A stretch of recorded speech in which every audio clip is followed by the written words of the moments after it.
fois que tu as le livre imprimé, tu sais qu'il est déjà presque périmé sur certains éléments, parce que oui, LinkedIn évolue tous les jours.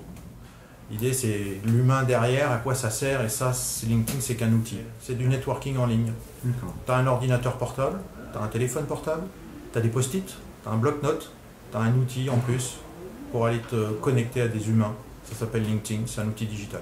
LinkedIn, c'est un peu un hub de passage, quoi. De toute façon, tout ce qu'on met sur LinkedIn appartient à LinkedIn. Or, moi, tout ce qui m'appartient, c'est à moi. Donc, je vais le mettre sur LinkedIn pour créer du relationnel, de l'attraction et puis pouvoir rencontrer les gens dans la vraie vie en dehors de LinkedIn. Il y a de plus en plus de membres, on est à plus de 600 millions de membres de par le monde. Ça commence à peser très très lourd et à coûter très très cher. Alors, Sales Navigator pour les commerciaux, Job Recruiter pour toutes les RH. Aujourd'hui, je pense que 70 ou 80% du chiffre d'affaires de LinkedIn, c'est des RH. Le social selling ne disparaîtra pas, parce que le social selling, c'est pas LinkedIn. Le social selling, pour moi, c'est un comportement humain de s'intéresser à nos interlocuteurs. C'est du relationnel. On peut le faire sur n'importe quel réseau à partir du moment où on va se connecter avec d'autres professionnels. Donc l'avenir de LinkedIn, peut-être que LinkedIn n'existera plus à un moment donné pour X raisons. D'abord parce qu'ils peuvent très bien décider de vouloir monétiser, parce que les actionnaires vont dire qu'il faut qu'on rentabilise les 27 milliards dépensés. Il y a un moment donné, ça veut dire que ça devient payant un minimum pour tout le monde. Je pense qu'il y a beaucoup de gens qui vont partir. Et donc tu crois que ça va disparaître? Non, aujourd'hui, pas à très court terme. Ça me paraît improbable. Après, on a dit que MySpace disparaîtrait jamais. Il y a une hégémonie de LinkedIn. Moi, à un moment donné, je disais que c'était l'autre réseau B2C, je peux dire son nom, Facebook, qui était un vrai concurrent de LinkedIn quelque part. Parce que déjà, ils ont des milliards de membres. Et puis, ils sont immiscés dans le B2B. Ils se sont immiscés dans le business. Workplace, qui est l'équivalent de Facebook pour faire un intranet pour les entreprises. Je suis désolé, c'est du B2B. Et puis, les groupes Facebook sont hyper actifs, sont beaucoup plus puissants que les groupes LinkedIn, parce que LinkedIn déjà les a tués, essaye de les relancer, mais ça ne prend pas.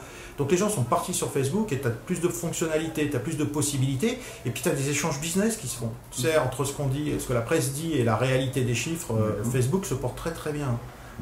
Les gens vont chercher de l'information sur Facebook. Donc Facebook va mal, si on lit la presse, oui, si on regarde les chiffres, non.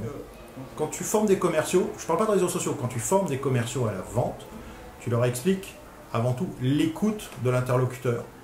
Ces mêmes commerciaux, la plupart du temps, on leur donne un outil qui s'appelle LinkedIn, on leur dit hey, tu as une base de données de 600 millions de membres, vas-y, tape dedans. Et on oublie les fondamentaux de savoir quel est l'intérêt de mon interlocuteur, et je vais lui envoyer directement un pitch commercial. J'utilise l'image suivante. Tu vas à une séance de networking, tu dis bonjour, tiens, voilà ma carte de visite, voilà le bon de commande. Attends, tu veux pas apprendre à me connaître, hein, faut se draguer un peu, faut apprendre à se connaître, faut créer de la confiance. J'explique en fait ce qu'attendent nos interlocuteurs sur LinkedIn. Moi, ce que j'aime bien comme expression, c'est les aider à mieux faire leur job.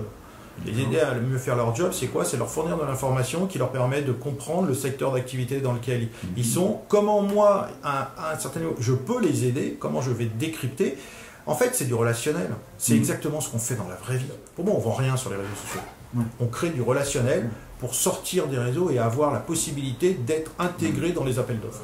Moi, j'ai des valeurs, j'essaye de les appliquer dans tout ce que je fais, dont l'utilisation des réseaux sociaux professionnels, dont LinkedIn, effectivement, qui est un peu le seul que l'on ait.